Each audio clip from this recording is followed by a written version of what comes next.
You are listening to this video because you have been diagnosed with a cataract.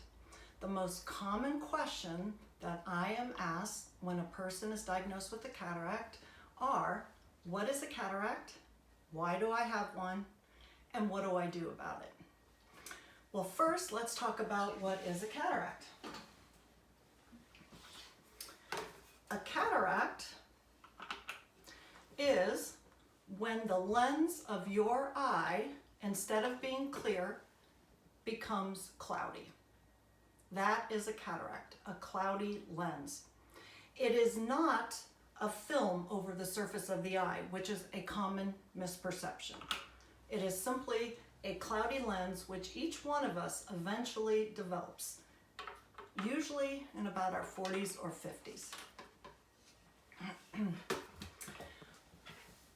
Why do you have a cataract? Well, I already hinted toward it. It's because for the same reason that you have gray hair and wrinkles.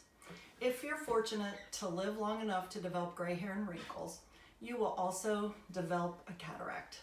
So a cataract is generally due to maturity and wisdom. However, having said that, there are some other reasons for developing cataract, but the majority is maturity and wisdom. What do we do about a cataract? There are three things you can do. Number one, we observe it. Number two, change your glasses. And number three is surgery.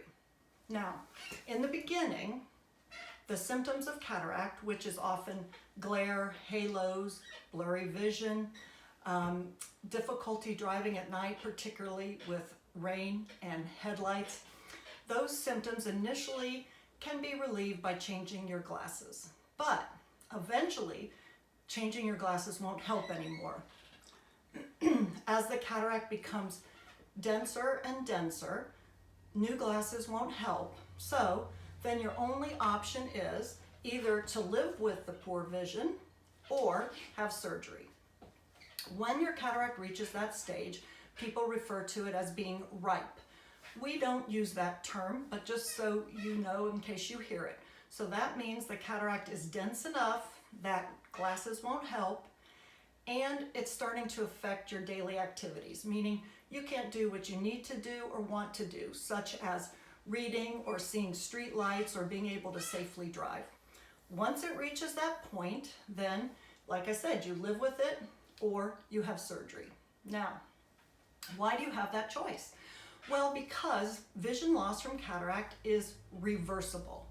It is not irreversible like other things, for instance, macular degeneration and glaucoma. Those are irreversible causes of vision loss. Cataract, however, is a reversible loss of vision. So what does that mean? If you have your cataract removed today or a year from now, you should still end up with the same vision. Having said that, even though it is an elective procedure and we don't recommend it unless it is impacting your ability to do your daily activities, you don't want to wait too long past the point that it's ripe. The reason is that if you wait too long, it can become hard. And when I say hard, I mean this kind of hard. Harder, much denser. And then it takes more energy from the machine, and there's increased risk of complications if your cataract has become too hard. So you don't want to do anything to decrease your chances of a successful outcome. So you don't want to wait too long. Before we talk about the actual procedure, let's talk about how the eye works. So think of the eye like a camera, the old-fashioned kind, with a lens and the film. In the eye, these two structures in the front, the cornea and the lens, together function like the lens of a camera. The back of the eye, the retina, is like the film in a camera. The way the eye works, light rays come in, they're focused by the cornea and the lens to an image on the film of the eye or the retina. That image is then sent to our brain, which is where we actually see, via this optic nerve. It's like a cable that connects the eye to the brain. Now, any defect in this pathway can result in visual loss. For instance, people with glaucoma have vision loss due to there being a problem with their optic nerve or the cable that connects the eye to the brain. People with macular degeneration can have visual loss because of a problem with their film. And as we already talked about, people with a cataract have vision loss because their lens is cloudy. So, what happens when your lens is cloudy?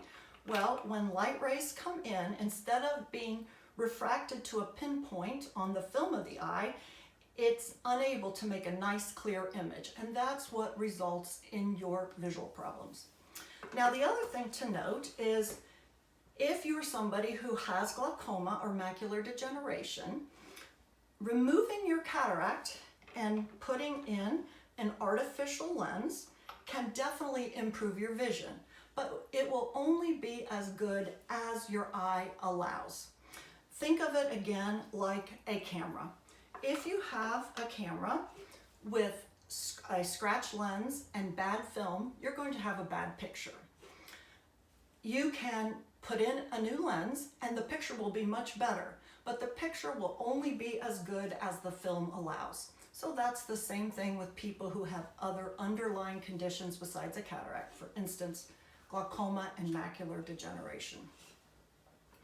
Now let's talk about the actual procedure. So in the past, and that was before my time, in my father's time actually, when you had cataract surgery, you had to be admitted to the hospital for about 2 weeks. You had sandbags around your head and you couldn't move. Why is that? Well, because a very large incision was made and the entire lens came out. But during that time, it was not performed under the microscope. That technology didn't exist. So just a couple of very large sutures had to be placed and no lens implant. That's why people had these Coke bottle glasses. And because of that, it took a long time for the wound to heal. And that's why you had to be in the hospital and without movements for several weeks. Then we progressed to actually the way I trained, which is also large incision, but under the microscope, we used suture finer than a hair to close this. So it was a nicely closed wound. You didn't have to lie in bed, you didn't have to be admitted. And we also then put in a lens implant. We still sometimes do cataract surgery this way in certain instances, but the majority of the time we do small incision cataract surgery. With small incision cataract surgery, the recovery is much quicker because you don't have a very large wound. And the reason we can do it small incision is because the technology has allowed us to remove the cataract with a specialized machine through a small incision rather than having to open up the whole thing to remove the entire lens in one piece. And sometimes people ask me, well, can you please show me the lens that you removed? Now, with the open large incision technique, you can see the whole lens, but the way we generally do it now through the small incision, the lens is actually emulsified and suctioned out, so there is nothing left to show. Then the other thing that makes this small incision is the fact that before we had to put the entire large artificial implant in place. But now we have special lenses, and this is actually a lens that we will be using for you. It folds and therefore can go through a very small incision and then springs open once it's in your eye. That, along with that special machine, is what allows us to do a small incision cataract surgery most of the time. Now let me actually show you, let's see, let's put this away, the step-by-step procedure. This is the eye, the front and the back. Here is the cloudy lens, and just for reference, let me show you the clear lens here, clear lens and cloudy lens. Now, this lens is not just one big glob, it has several layers, almost like an onion or in a way a grape with the skin around the outside, we call that outside layer a capsule. And what we do is we make an opening in the front part of that capsule. That then allows us access to the inside of the eye. This is that special instrument attached to a machine that will actually emulsify the lens. This procedure is called phacoemulsification, phaco meaning lens, emulsification meaning emulsifying. Once this is removed, that back capsule generally remains. It's not always there, but usually it is, and that is a good thing because that back capsule is what holds the implant into place. So that in general is the cataract surgery. After cataract surgery, you may have heard of a secondary cataract, and what that means is that this back capsule, which is clear like saran wrap, and every single person becomes cloudy like wax paper. It happens in everyone, but it happens at different rates. Some people, it's a few months after surgery, others it's many years after surgery. When that happens, you can develop symptoms again consistent with cataracts, glare, halos, blurred vision. And when that happens, you don't have to go back to the hospital to have it removed. This can be done in the office with a laser. An opening is made in that cloudy back capsule, and that allows your vision to become clear again. Again, this is a secondary cataract that happens in everyone, but at different times. Now, let us talk about the actual process. The process is individualized, but in general, this is what you can expect. When you're first told you have a visually significant cataract, you will be given an appointment to take measurements of the eye. We measure the eye because that is what allows us to determine the strength of the lens implant that we place in the eye when we take out your own cloudy cataract. And I guess I kind of forgot to mention, when we remove your cataract, we do put in an artificial lens that allows you to see. That lens is generally focused for distance, so you will likely need reading glasses for up close, just like you had been in the past. It's a little different for people who are very nearsighted because they sometimes take off their glasses, but in general, we focus you for distance, so you will require reading glasses.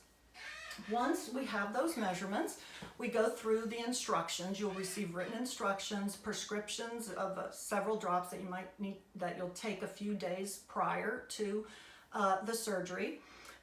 You may need to see your primary care physician for a medical clearance, and often you're seen in the pre-anesthesia clinic. So everything can be gone through and explained. Generally, we do the surgery under local anesthesia, meaning we numb up the eye locally, but sometimes we do put you completely to sleep, so under general anesthesia, but most of the time it's local. Some people are a bit concerned about that, but we give you medicine so that you're awake, but you don't care and you're happy. It is very anxiety provoking to have your eye operated on, but we keep you quite comfortable. And most people afterwards tell me, wow, that was so much better than I ever imagined. It went great. Then once you have your surgery date, which is given to you at the time that you have the measurements taken, Marytan Hospital will call you the day before surgery to tell you what time your surgery will be. And also I forgot to mention, surgery is at Marytan Hospital and you're in and out the same day. We have you arrive at the hospital 1 to 2 hours before surgery so that there's time to prepare you for the surgery. We'll start an IV, you'll put on a lovely hospital gown, you'll have drops placed in your eyes. We also ask you to bring your bag of all your medicines that you take, both for your eye and for your body, in case we need to use any of them during the time that you're there. Once you're completely ready for surgery, then you'll be taken to the operating room. In the operating room, we'll make you nice and comfortable on the bed. We'll position everything, the microscope, the chairs, everything, so it's in perfect position. At that point, You'll be either put to sleep, which I said is not very common, but we still do, or you'll be locally numbed. We then drape your entire body, and your eye will be what is exposed. We put an instrument between your eyelids to help hold them open so you don't have to worry about holding your eye open. Your main job is to hold still.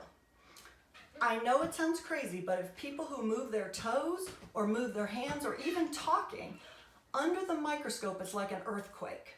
Can you imagine that when we do use sutures, they're thinner and smaller than a hair. So any little movement is a huge movement under the microscope. So your only job is to hold nice and still. If for some reason you need to cough or there's a problem, just very loudly say stop. We will remove our instruments, address the issue, and then start again. During the surgery, you'll hear us talking. You'll feel our hands on the side of your head, your shoulder, the top of your head, your forehead. You will hear the sounds of the machine. You will also feel the blood pressure cuff going up and down. That is all completely normal. At the end of the procedure, we will give you some medicines to prevent inflammation and infection, and those sometimes sting in your lower lid. And that stinging goes away in a short period of time. Then finally, we will protect your eye, sometimes with a patch and always with a shield. At that point, you will be taken back to the recovery area, the holding area, and you'll be observed for about an hour before you're discharged from the hospital. So the entire procedure takes about 4 hours. You come in an hour or two before surgery. The surgery itself takes about a half hour, but by the time we get you into the operating room, do everything that's necessary, numb you up, do the surgery, get you patched and shielded and out, that's about an hour, and then an hour in the recovery area. So about 4 hours you can count on. You will need a driver to take you home. You cannot drive home from the hospital, and you also will need one to come to your appointment the following day in our office. After that, once you feel your eyes are working well together and you can see well enough for your purposes, then you can drive yourself. After surgery, the day that evening, we will also give you a call and check in to see how you're doing. So in case you have any questions at that time, we can certainly answer them. Then, follow-up after surgery generally is the day after surgery, 1 week after surgery, and 1 month after surgery. And some people that varies. You might need to be seen additional times, but that's generalized. At the 1-day visit after surgery, excuse me, you will receive instructions on what to do, activity and drops for the first week. Then at the 1-week visit, you will receive instructions on your drop schedule and activity for the next 3 months.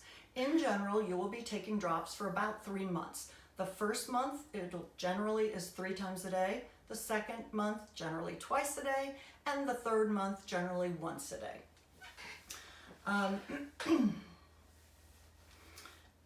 As far as complications, cataract surgery is in general very safe. But it is like any other surgery. There are risks and complications, and that's why we don't take it lightly, and that's why we want to make sure that you are having issues with your daily activities before you have cataract surgery, so that that should you undergo any complications, you know that your choice for cataract surgery was well-founded. The general complications are infection and bleeding, like with any other surgery in any other part of your body. The complications more specific to eyes include retinal detachment, increase in the pressure in your eye, and also swelling in the back of the eye. These are extremely rare, but they can occur.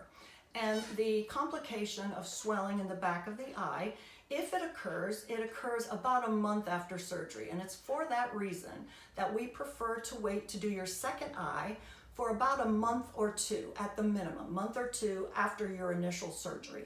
You can wait longer than that, but we prefer not to do it sooner.